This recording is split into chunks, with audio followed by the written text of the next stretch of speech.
नमस्कार। भारत एक ऐसा देश जहां हर कुछ 100 किलोमीटर पर दुनिया बदल जाती है। लेकिन ऐसा क्यों है? मतलब ऊंचे बर्फीले पहाड़ों से लेकर गर्म रेतीले समुद्र तटों तक ये सब एक ही देश में कैसे समाया हुआ है? चलिए भारत की इसी अविश्वसनीय भूगोल की यात्रा पर चलते हैं। अब देखिए, भारत का आकार वाकई बहुत बड़ा है। पूरे दुनिया की जमीन का करीब 2.4% हिस्सा। लेकिन असली बात साइज की नहीं, इसकी वैरायटी की है। जरा सोचिए, एक ही देश में आपको बर्फ से ढके पहाड़ मिलें, तपते हुए रेगिस्तान, घने जंगल और खूबसूरत समुद्री किनारे भी, सब कुछ एक साथ। तो तैयार हैं? हमारी ये यात्रा शुरू होगी भारत के सिर से, यानी कि शक्तिशाली हिमालय से, और फिर हम धीरे धीरे नीचे उतरेंगे इसके पैरों तक, मतलब दक्षिणी तटों तक। तो बस कमर कस लीजिए, ये सफर शुरू होने वाला है। तो हमारा पहला पड़ाव है उत्तर के पहाड़। अब ये सिर्फ चट्टान और बर्फ की दीवारें नहीं हैं। नहीं, ये तो भारत की जलवायु, यहाँ की संस्कृति और यहाँ तक कि इतिहास को आकार देने वाली जीवन रेखाएं हैं। ये है हिमालय, दुनिया की सबसे ऊंची और सबसे जवान फोल्ड माउंटेन रेंज। मतलब वो पहाड़ जो टेक्टोनिक प्लेटों के टकराने से बने हैं। और ये सिर्फ एक दीवार नहीं, ये एक रक्षक हैं। कैसे? ये मध्य एशिया से आने वाली बर्फीली हवाओं को रोकते हैं, भारत को गर्म रखते हैं और मॉनसून की बारिश को रोककर हमें जीवन देते हैं। देखिए, हिमालय कोई एक पर्वत नहीं है, बल्कि 4 समानांतर पर्वत श्रृंखलाओं का एक कॉम्प्लेक्स सिस्टम है। सबसे उत्तर में ठंडे, सूखे ट्रांस हिमालय से शुरू करते हैं, फिर दक्षिण की ओर बढ़ते हुए हिमाद्री की बर्फीली चोटियों तक पहुंचते हैं। उसके बाद हिमाचल की हरी भरी घाटियां और आखिर में शिवालिक की निचली पहाड़ियों तक। हाँ, बिल्कुल, यहीं पर तो है दुनिया की छत। एवरेस्ट, केटू, कंचनजंगा, ये चोटियां इतनी ज्यादा ऊंची हैं कि अपना मौसम खुद बना लेती हैं। ये इंसानी हिम्मत और एडवेंचर का अल्टीमेट टेस्ट हैं।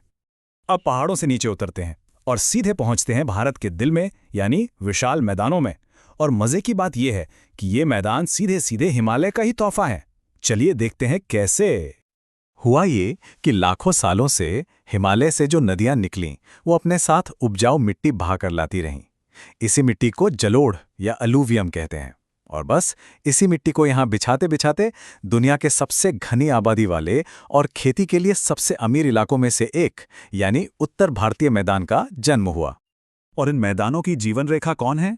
3 शक्तिशाली नदियां। और ये सिर्फ पानी नहीं देती, इन्होंने तो यहाँ पर महान सभ्यताओं को जन्म दिया है, उन्हें पाला पोसा है। सबसे पश्चिम में है सिंधु नदी और उसका पूरा सिस्टम। ये तिब्बत से निकलती है और इसकी सहायक नदियां जैसे झेलम और चिनाब, ये सब मिलकर उस क्षेत्र को जीवन देती हैं जहां दुनिया की सबसे पुरानी और महान सभ्यताओं में से एक सिंधु घाटी सभ्यता फली फूली थी। फिर आती है गंगा। गंगा सिर्फ एक नदी नहीं, बल्कि करोड़ों लोगों के लिए माँ है, देवी है। गंगोत्री ग्लेशियर से निकलकर ये अपनी सबसे बड़ी सहायक नदी यमुना के साथ मिलती हैं और भारत के सबसे घनी आबादी वाले इलाकों का पालन पोषण करती हैं। और पूरब में बहती है ब्रह्मपुत्र, जिसे तिब्बत में सांगपो कहते हैं।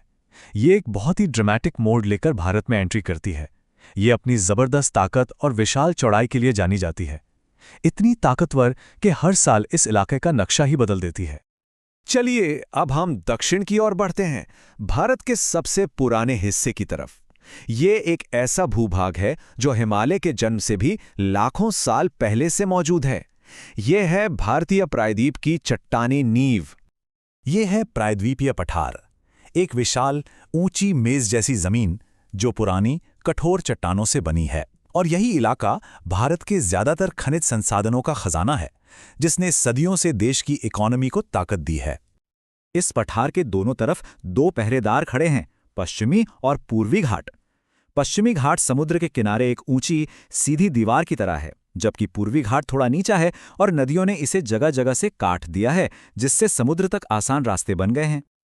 और इन अंतरों का असर बहुत बड़ा है, बहुत गहरा। ऊंचे पश्चिमी घाट मॉनसून की ज्यादातर नमी को रोक लेते हैं। नतीजा, वो इलाके हरे भरे हैं और वहां जबरदस्त बायोडायवर्सिटी है। वहीं दूसरी तरफ कटे फटे पूर्वी घाट बड़ी नदियों को बंगाल की खाड़ी में बहने का मौका देते हैं, जहां वो उपजाऊ डेल्टा बनाती हैं। अब हमारी यात्रा का आखिरी पड़ाव, ये हमें वहां ले जाता है जहां जमीन समंदर से मिलती है। भारत के तटीय मैदान और द्वीप सिर्फ खूबसूरत ही नहीं हैं, बल्कि ये व्यापार, संस्कृति और जीवन के लिए बेहद जरूरी हैं। 7,500 किलोमीटर से भी ज्यादा यह है भारत की तटरेखा की लंबाई। अंदाजा लगाइए, ये इतनी लंबी है कि अमेरिका के एक कोने से दूसरे कोने तक गाड़ी चलाकर वापस आ जाएं, तब भी कुछ रास्ता बाकी रह जाएगा। ये विशाल समुद्री पहुंच भारत की अर्थव्यवस्था और सुरक्षा के लिए कितनी अहम है, इसका अंदाजा लगाना भी मुश्किल है।